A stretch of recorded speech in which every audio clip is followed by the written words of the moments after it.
안녕하세요. 예담교회 중고등부 여러분, 오늘 공과를 들으러 오신 여러분을 환영합니다.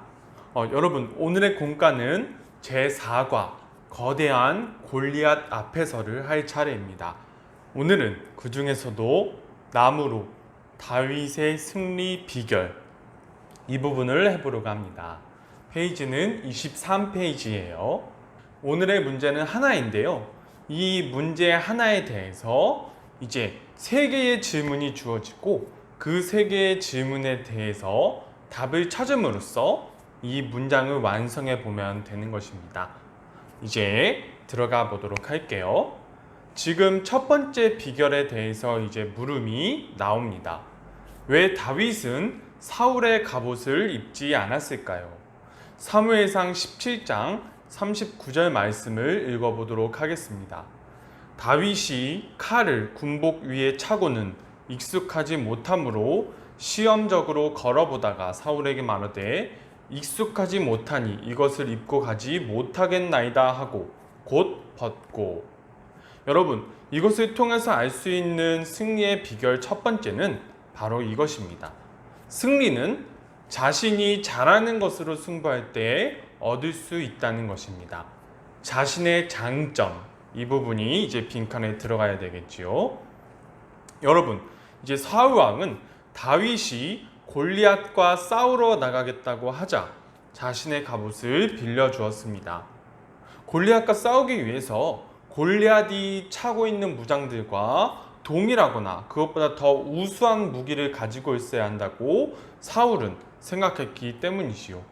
이 생각은 틀린 것은 아니에요. 이 생각이 틀린 것은 절대 아니지만 그 당시 그 환경 내에서 다윗은 자신이 잘 할 수 있고 익숙한 것으로 승부를 짓기 위해서 물매와 돌을 가지고 싸우러 나갔습니다. 어떻게 보면 이것을 볼 때 이제 각 사람들에게는 하나님이 주신 장점이 있고 또한 주어진 환경 내에서 자신의 장점을 갈고 닦을 필요가 있다는 것을 알 수 있을 것 같아요. 그 다음에 두 번째 비결은 이것입니다. 다윗은 어떻게 한 번의 물매질로 골리앗을 쓰러뜨릴 수 있었을까요? 사무엘상 17장 36절을 읽어보도록 하겠습니다. 주의 종이 사자와 곰도 쳤은즉 살아계시는 하나님의 군대를 모욕한 이 할례 받지 않은 블레셋 사람이리까 그가 그 짐승의 하나와 같이 되리이다. 이 말씀을 통해서 알 수 있는 승리의 비결은 승리는 연습할 때, 그러니까 다른 말로 표현드리면 훈련, 준비가 되어질 때 얻을 수 있다는 것입니다. 이제 훈련이라는 표현으로 이제 한마디로 압축을 할 수 있겠지요. 여러분, 전도사님이 이제 설교 때도 말씀을 드렸지만 다윗이 물매로 이제 돌을 던져서 골리앗을 맞춘 것은 절대로 우연이 아니었습니다. 분명히 하나님께서 도와주셨지만 다윗 개인의 수없는 연습과 양을 공격하려는 맹수들과의 싸움을 통한 훈련이 있었기 때문에 맞출 수 있었던 것입니다. 비록 다윗은 양치기에 불과했지만 끊임없는 훈련이 다윗이 골리앗으로부터 승리를 가져오는데 밑거름이 되었던 것입니다. 그 다음에 세 번째 비결은 이것입니다. 무엇이 다윗을 골리앗 앞에서 이토록 당당하게 말하도록 했을까요? 사무엘상 17장 47절을 읽도록 하겠습니다. 또 여호와의 구원하심이 칼과 창에 있지 아니함을 이 무리에게 알게 하리라. 전쟁은 여호와께 속한 것인즉 그가 너희를 우리 손에 넘기시리라.